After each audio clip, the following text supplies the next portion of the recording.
Listing inventory is rising and homes are sitting on the market a little bit longer in some cases.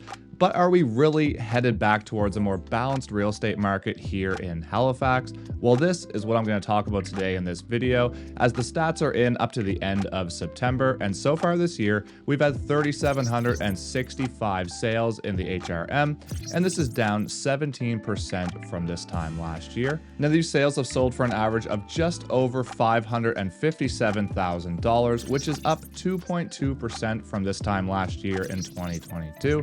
And the highest sale so far this year in the HRM was $3.8 million, and this was in the south end of Halifax. And if we look at the average market time in terms of how long it's taken to sell a home in HRM so far this year, the average market time is 27 days. And to be honest, this number is a little bit skewed because it's being propped up by some homes that are taking a very long time to sell. But the truth is there are a lot of homes in HRM that are still selling in a week or less, and a lot of these are going over the asking price as well. Now, I'm going to get into that a little bit more here in a second, but just before I do, if you're new here, my name is Andrew Stevens, and I've been a licensed realtor in Halifax for 9 years now. And if you're looking to be educated on the Halifax real estate market, then this is the channel for you. So go ahead and hit that like button and hit that subscribe button. And if you want to book a call or a meeting with me to talk about the real estate market, or if you're thinking about making a move in the Halifax area, you can reach out to me anytime at the Calendly link below my description at a time when it's convenient for you.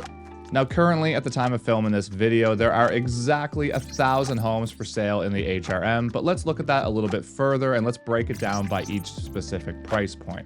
So at the $500,000 and below price range, we're looking at 272 active listings, so 27.2% of the listings.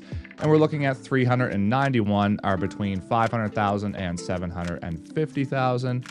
194 listings are between the $750,000 to $1 million price range, and above $1 million is 143 active listings. So although we have a lot more listing inventory, I would suggest that we don't have enough affordable listing inventory. So right now, only about 27% of the homes on the market are under $500,000, which would be considered affordable for most people, and almost 34% of the listings are over $750,000, which I would suggest are out of a lot of people's price ranges in Halifax. So even though we have a lot more listing inventory, it's not really solving the problem of affordability in our Halifax real estate market. And when we look at how long all these 1,000 listings have been on the market so far in HRM, this is seen in these numbers. So far, if I look at the price point of over $1 million, the average days on market is sitting at 99 days. If I look at $750,000 to $1 million, it's 88 days. If I look at $500,000 to $750,000, the average days on market is 85 days. But then once you get to that $500,000 and below mark, it's much, much lower at 50 average days on market with the listings that are currently on the market. So these 1,000 active listings on the market right now work out to about 2.5 months of listing inventory. And this is the highest level of listing inventory that we've seen in the Halifax real estate market since May of 2020. So that's a very, very long time. Now, is this meaning that we're going to head more back towards a balanced market? The truth is, I don't really see that happening. Although we have much more listing inventory, we don't have enough affordable listing inventory. So a lot of these houses that are higher priced are not really helping solve our problem. And I think until we get a lot more listing inventory in that 500 and below category, or even 600, 650 and below category, we're not going to see it move the needle much in our current market condition.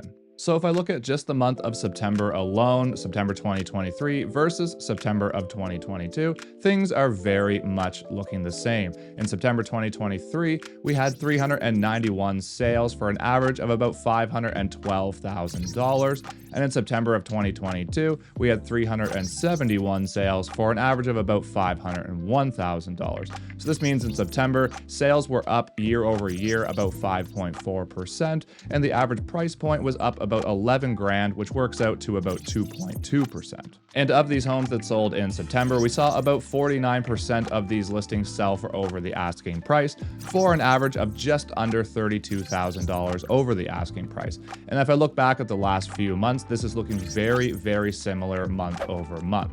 So in May, we saw 53% of the listings sell for over the asking price for an average of $34,000 over the asking price.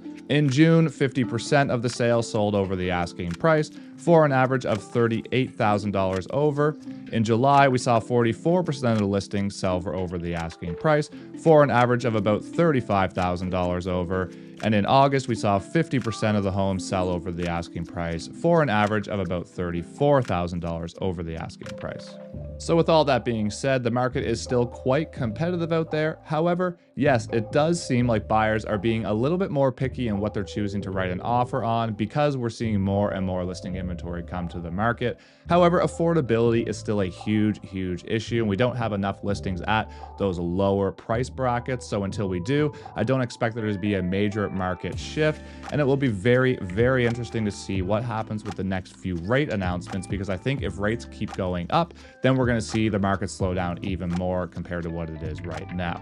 So with that being said, is our market balancing out? Well, maybe a little bit, but I don't expect it to reach a full buyer's market anytime soon. We're adding a ton of people to Nova Scotia every year. There's a ton of demand and not enough supply. And I think with that said, we're going to stay in a seller's market or maybe drift towards a slightly balanced market, but I do not think we'll see a new buyer's market anytime in the near future. As always, I'll keep you updated every month going forward. And if you get any value from this video, all I ask is that you hit that like button and you hit that subscribe button, and that'll help push this out to more people like you who may be interested in being educated in the Halifax real estate market. And until next time, thank you so much for watching. I really appreciate your support, and have a great day.